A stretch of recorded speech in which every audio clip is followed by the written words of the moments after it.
Hi, welcome to A Valiant Effort. I'm Ted, and today we're looking at whether or not you should buy a 7th generation Honda Accord. And I forgot to record an intro, so that's why you're in my apartment right now. All right, so let's talk about engine options. We've got the 2.4 liter double overhead cam K24 engine, and then we've got the 3 liter single overhead cam V6 engine. From 2003 to 2005, you had the K24 A4, and then from 06 to 07, you had the K24 A8. Just a quick note, the reason I mentioned the slightly different versions of engines used is 1, so you know, and 2, because the 4-cylinder in the 06-07 is considered a bit more stout, although that's the same with the V6 too, and because that was when the 4-cylinder moved to a throttle-by-wire system. The 6 was using that the whole time, but in 06 it did gain 4 horsepower with the update to the A5, so that's cool. The only known issues with the 2.4 liter 4-cylinder engine were high oil consumption, and sometimes the lobes on the exhaust camshaft would get worn down prematurely. That's primarily relegated to the 2003 and 2004 cars. If you go 05 and up, you should be fine. Also, if you're driving a 2003 or 2004 that's got 150 plus thousand miles on it, you probably don't have a car that would have experienced those problems to begin with, or they've been fixed. Generally speaking, if you're going with the 4-cylinder engine, you're gonna have good luck. They're known to be very reliable, durable, and you see tons of them with 200 plus thousand miles on them.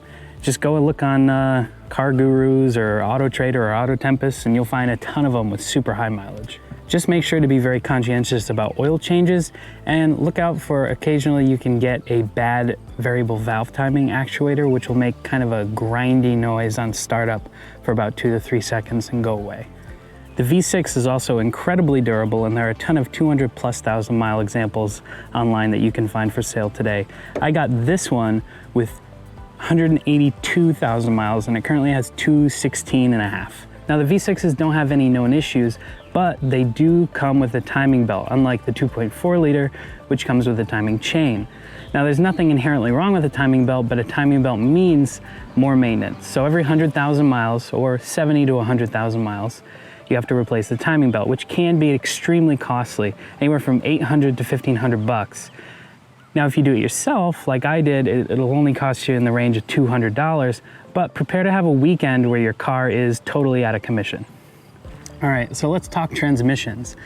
The 5-speed manual equipped in the 4-cylinder models is an excellent transmission, no real issues to speak of. The 6-speed manual that's equipped with the V6 models on the coupe in all years of this generation, and on the sedan in 06-07, which is what this is, sometimes there's a third gear pop-out issue. So if you shift into third and you're kind of getting on it, it'll likely pop out or make a grinding noise. This is easily remedied, however, if you use GM Synchro Mesh transmission fluid or Pennzoil Synchro Mesh, something like that. That's what I used. It was like $7 a quart. Pop it in. I haven't had that problem since. I had it when I got the car, and the guy who did the PPI was basically saying, you know, hey, I've done this on a ton of Accords with this transmission, and he even owned one himself, and sure enough, he was right. So if you do have that problem, don't worry about it, and typically the 6 speeds are pretty reliable. Although the 5-speed is, I guess, the better bet if you really don't want to take any gambles or have to put in different fluid yourself. Unfortunately, the automatic transmissions are where these cars tend to fall apart because, as people know, Hondas have a reputation for not developing the greatest automatic transmissions. And by not the greatest, I mean total garbage. These cars, whether equipped with the 4-cylinder or the V6, had a 5-speed automatic transmission. Transmission failures were most common in 03 to 04 models, specifically with the V6s, actually. I haven't heard a ton of reports or seen a ton of reports of people with 4-cylinders where the transmission failed. Now, I don't know if it was because it was the same unit and it just couldn't handle the V6, or it was just poorly designed to begin with, and the revisions that they made halfway through the cycle of the car made it okay. Because 06 and 07 seems to be pretty solid across the board. Whether you have the automatic transmission, whether you have the 4-cylinder, the V6, coupe, sedan, doesn't matter. But in 03 and 04, you really had a lot of failures. So be careful buying automatics, especially with the V6 in general. I would just tend to stay away from it. Besides, if you're looking for economy and cheap, the 4-cylinder is going to be cheaper to repair, cheaper to to run. So it gets 31 miles to the gallon. This only gets realistically about 26, 27, even with the manual, which at the time was the more efficient option. As for a few other important notes, base Accords have a crappy stereo, but an otherwise nice and basic interior. The EXL models got leather and even some wood trim, or if you get the V6, some faux carbon fiber looking stuff. The upper trim levels also got a pretty decent upgraded stereo, so if that's important to you, don't get a base model. They also got a white on black pixel display and not that 90s alarm clock black on gray thing. And the rear end in 06 was changed, as well as the gauge cluster. I think the rear end is really the biggest and nicest change because it looks far better. The previous one kind of looked like the 6th generation Accord, which wasn't bad, but it looked a little awkward. All right, so let's talk maintenance on the 7th gen Honda Accord. Things are really easy here. Now, granted, with the V6, some things are kind of tight. Working down in this area is a little bit of a pain, but for the most part, things are accessible and you don't need any special tools. Now, there are some things that are kind of a pain, like getting to the rear valve cover. You've got to remove the intake manifold, and to do the spark plugs back there, it's a bit of a reach to get in. The front, super easy, just pop this cover off and boom, you're done. The 4-cylinder has even more room to work with, and things are generally even easier because you've just, a inline 4 is just generally easier to work on than a V6. The only special tool you'll need for either car is with the V6 if you're doing the timing belt. Now remember, the 4-cylinder doesn't have a timing belt, it has a chain, so in theory, you'll never have to replace it. And for most Japanese cars, that is the case. I know German cars have this whole other thing with the timing chain and the tensioners and blah, blah, blah. But with the timing belt, you have to remove the crank pulley, which means, of course, you have to remove the crank pulley bolt, which is notoriously tight. Why? Nobody knows. It's just ridiculously tight. So there's a little tool, which I'll picture here. You can get it for 15, 20 bucks, and it makes a big difference. These bolts are so tight that sometimes people use the starter to crack them loose. It's rough. I had to have Nick and Josh help me, and it took like 3 hours. But that's the only terrible thing that you'll have to do. Everything else, generally pretty easy to work on, like I said. Also, parts are cheap. I got the stuff for my timing belt on Rock Auto. It was Gates stuff, and it was 170 bucks. Then you add another 40 for coolant and everything, and you're done. As with all cars, rust and things can make stuff impossible to work on. That happens sometimes. Some bolts just won't come off. And if you're not comfortable drilling stuff out or cutting, then that might be a place where you take it to a mechanic. But I think for the most part, if you do some basic DIY stuff, maybe excluding the timing belt, a lot of this stuff is doable for your average person. And because parts are so readily available, it's pretty easy to get stuff done on these very quickly. But yeah, maintaining a Honda Accord is really not that bad. And if you do take it to the shop, you won't even be paying that much. All right, so driving dynamics, really easy brake pedal to modulate. The throttle is fine, it's whatever.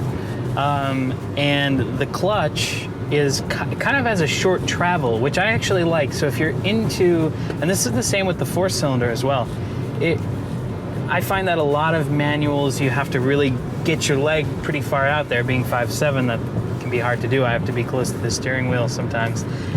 This isn't like that. It's a short travel, but it doesn't feel weird. It doesn't feel like, oh, that's it.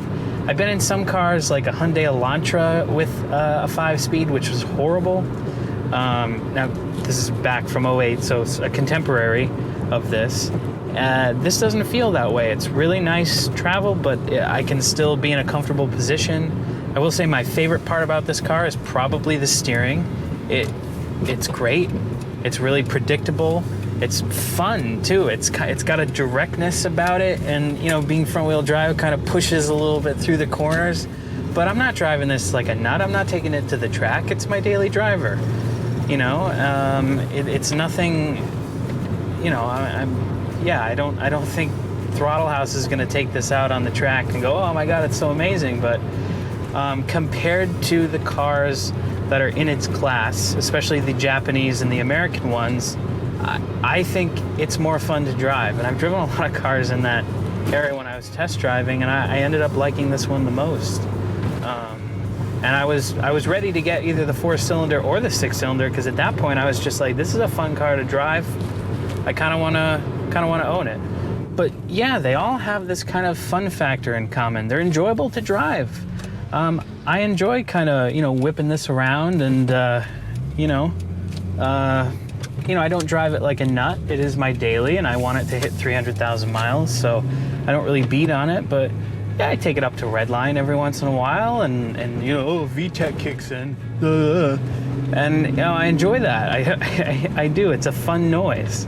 Here, I'll show it to you right now. And there it is. Oh yeah. Okay. Yeah. No, it's not slow. That's something that I think must be said about the V6 with the stick, is that it's quick. It's close. The 20 to 60 time was right about where the 2016 GLI that we tested was, which that's not shameful at all. It's a 10-year-older car, and it can keep up with that in some ways. Now, the 4-cylinder model feels a bit peppier. The engine feels a bit more ready to go. Now, I think the reason for that is the double overhead cam setup on that engine versus the single overhead cam on this. This is a bit more slower to rev. Now, I know in the 13 to 17 coupes, that's not the case. It actually, a lot of people have said it feels like it's double overhead cam, and it's not. But, to me, all that does is make the 4-cylinder feel like it has more power than it really does, which is good. And even with the automatic, it was fine. We drove all the way to Nashville in it, and I spent a lot of time in the driver's seat, a lot of time in the back seat. These cars aren't small. Josh and I took this all the way back to the Midwest, back to Illinois, and I spent hours in each of these seats and was extremely comfortable. So whether it's the base model or not, the seats are super great, and there's enough trunk space. We took a lot of stuff back and a bike, and I always have a lot of crap in here. And, so it's a really great daily. I really enjoy it. Now, Josh isn't crazy about the driving experience of this. It's like, fine to him. And Nick actually really likes it for what it is. It's obviously nothing he would buy. It's not German or Italian, but yeah, it's nice. And my favorite part after the steering, I think, is definitely just the way that the transmission feels. Just going into gear is so nice. It's got an electronic throttle, but there's no rev hang. It's just, you can shift fast, typical Honda style. You can just slam through gears and it doesn't care. And it's just awesome. I really do love this car, and I love the 4-cylinder ones too. Super reliable, and I really highly recommend. The last thing I'll say though, and I think this is an important point, these cars are overpriced right now. I got this for $2,700 with the V6 and the stick, and I had 182,000 miles on it. I thought that was a fair price. So many of these with 160 plus thousand miles go for $5, $6, $7 grand. Now, I don't know if these people have sold them for that, but that's what I've seen them listed for. And this car is rare. I guess they only made 5,000 or 6,000 of them, which is rare in Honda Accord world when they make 400,000 a year. But yeah, I don't think they're worth that much. It's a good driving experience, but it's a $3,000, $4,000 driving experience, depending on the, depending on the mileage and the condition. So if you're looking to get a good deal, the best deals are obviously going to be on 4-cylinder autos, but the 4-cylinders with the manuals usually aren't way out of bounds as far as pricing goes. They're a bit more reasonable than these. But if you find a deal on one of these, highly recommend. So at the right price, almost any of these 7th gens is a reliable, comfortable, and cheap car to daily drive. As amateur mechanics ourselves, we also think this is a great car for any DIYer with a basic set of tools. Should you buy? Absolutely. Hey, thanks for watching. Stay tuned for more car reviews, DIY videos, and an upcoming podcast. And like and subscribe. The V6 is also incredibly durable, and there are a ton of 200,000 mile... The V6s are also incredibly durable, and there are a ton of 200,000 mile and up examples on all types of... All right, redo.